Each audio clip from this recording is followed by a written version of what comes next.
आऊज़ बिल्लाहि मिनश्शैतानिर्रजीम बिस्मिल्लाहिर्रहमानिर्रहीम। Construction guide by Asim Minhas में खुश आमदेद। आज का हमारा मौजू है घर की बुनियाद कैसे तैयार की जाए और इसमें कौन कौन सी गलतियां हैं जिनसे बचा जाए और कौन कौन सी एहतियातें हैं जिनका हर सूरत ख्याल रखा जाए ताकि एक परफेक्ट, मजबूत और उम्दा किस्म की बुनियाद आपके एक मकान की तैयार हो। क्योंकि बुनियाद का तल्लुक़ आपके पूरे मकान से है। बुनियाद का सिर्फ मजबूत होना ही काफ़ी नहीं होता बल्कि उसका दुरुस्त होना भी इंतहाई ज़रूरी है। मकान की बुनियाद का मजबूत होना तो आपको समझ में आ गया होगा, लेकिन आप यकीनन ये सोच रहे होंगे कि दुरुस्त बुनियाद से क्या मुराद है। इसके लिए आप हमारी वीडियो को शुरू से आखिर तक लाजमी देखिएगा।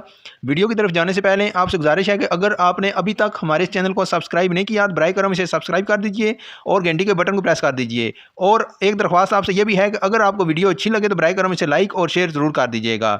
अभी बात करते हैं घर की बुनियाद की। सबसे पहली बात यह है कि आपने जब भी घर शुरू करना है तो आपको इसके लिए कौन कौन से स्टेप्स हैं, अभी हम आपको स्टेप बाय स्टेप मकान की जो बुनियाद है उसके मुतालिक बताएंगे कि आपने किन किन बातों का अपने घर की बुनियाद में ख्याल रखना है ताकि एक आपकी जो मजबूत बुनियाद है उसके साथ साथ परफेक्ट यानी गलतियों से पाक बुनियाद आपकी तैयार हो। जब भी आपने मकान शुरू करना है तो यकीनन हर बंदा पहले नक्शा बनवाता है, लेकिन नक्शा बनवाने से भी पहले अगर आप अपने जो प्लाट है उसकी मट्टी की मजबूती को चेक कर लें तो वो बहुत ही ज़्यादा बेहतर है। आमतौर से लोग इस चीज़ का ख्याल नहीं रखते और डायरेक्ट जो है वो मकान की बुनियाद खुदाना शुरू करवा देते हैं।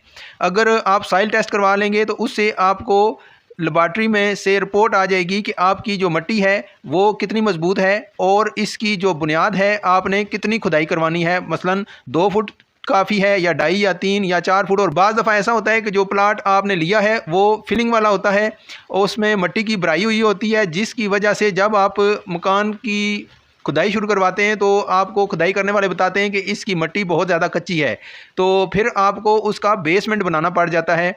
और स्टार्टिंग में क्योंकि आपने बेसमेंट के लिए बजट ही नहीं रखा हुआ अपना, अगर आप बेसमेंट उस मकान का नहीं बनवाएंगे तो उसका नुकसान आपको ये होगा कि बुनियादें कच्ची रह जाएंगी और उससे इन फ्यूचर आपकी जो मकान है उसमें क्रैक्स आने का ख़तरा है। लेकिन अगर आप बेसमेंट बनवाते हैं तो फिर आपका खर्च ज़्यादा हो जाता है। इसलिए बहुत ही ज़्यादा ज़रूरी है कि आप अपने मकान की तामीर शुरू करने से पहले अपने जो प्लाट है उसका सॉइल टेस्ट करवा लें ताकि आपको पता हो कि यहाँ पर मिट्टी की क्या पोजीशन है, आया ये ठोस मिट्टी है या कि फिलिंग वाली है। और फिल करके मिट्टी बाहर से लाकर तो इस जगह को सीधा किया गया है और मकान की तामीर के लिए ये प्लाट सेल किया गया है। मिसाल के तौर पर आम तौर से जो सोसाइटीज़ हैं वहाँ वो जो जगह खरीदती हैं वो ऊंची नीची होती हैं, तो वो उन्होंने एक ही लेवल में सारों को सेट करना होता है। तो उसके लिए वो फिर या बाज़ दफ़ा ऊंची जगहों से मिट्टी उठाकर तो गहरी जगहों पर फेंकवाते हैं ताकि लेवलिंग हो जाए, या फिर वो बाहर से मिट्टी मंगवा कर उस जगह की लेवलिंग करते हैं और फिर वहाँ पर प्लाट वगैरह बनाते हैं, स्ट्रीट्स वगैरह बनाते हैं और वो फिर सेल आउट की जाती हैं।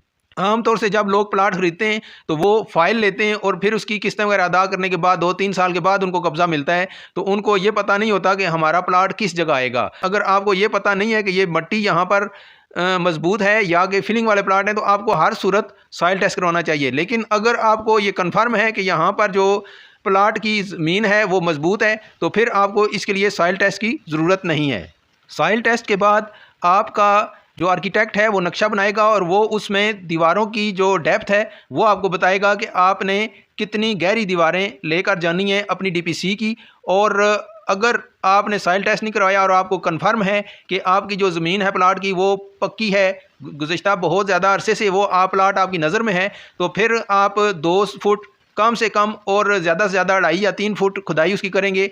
अगर मजबूत मिट्टी है उसकी तो फिर 2 फुट ही काफ़ी है, लेकिन अगर आपको कोई शक शुबा पड़े खुदाई के दौरान आमतौर से पता चल जाता है तो फिर आप 2.5 फुट या 3 फुट उस बुनियाद को गहरा भी कर सकते हैं। लेकिन बुनियाद को बेमकसद गहरा करना भी मुनासिब नहीं होता, क्योंकि इसकी वजह यह है कि जब आप बुनियाद की खुदाई करते हैं तो आपने नीचे से मटेरियल अपना इस्तेमाल करना है। मिसाल के तौर पर कंक्रीट इस्तेमाल होगी, रेत, बजरी, सीमेंट और ईंटें वगैरह इस्तेमाल होंगी। तो ये सारा ये समझिए कि आपका ख़र्चा हो रहा है जो कि मिट्टी के अंदर मिल जाएगा और नज़र नहीं आएगा। बुनियाद उतनी ही खुदाई करें जितनी कि वहाँ पर ज़रूरत है। ज़रूरत से ज़्यादा बुनियाद की खुदाई भी दरअसल पैसे का ज़िया होता है।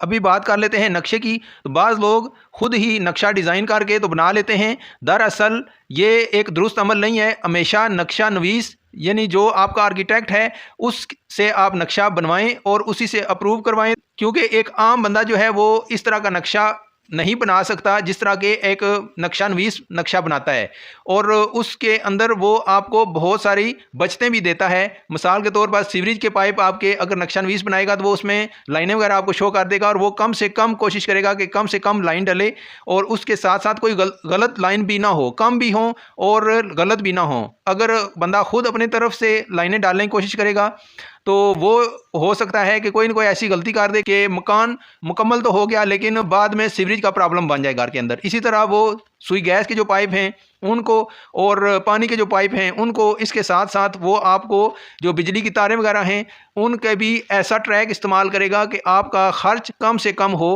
और कम ही पैसों के अंदर आपका मकान तामीर हो जाए।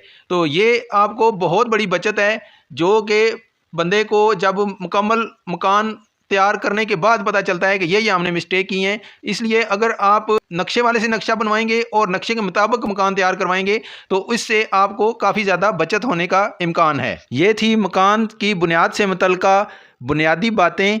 मज़ीद जो बुनियाद से मुतल्लिका बातें हैं वो आपको मैं अगली वीडियो में फ़राहम करूँगा। इसलिए आपसे गुजारिश है कि अगर आपने अभी तक इस चैनल को सब्सक्राइब नहीं किया तो बराए करम इसे सब्सक्राइब कर दीजिए, और अगर वीडियो अच्छी लगे तो बराए करम इसे लाइक और शेयर ज़रूर कर दीजिएगा। नई वीडियो में नई मालूमात के साथ दोबारा आपकी खिदमत में हाज़िर होंगे। अपना बहुत सारा ख्याल रखिएगा। अल्लाह हाफिज़।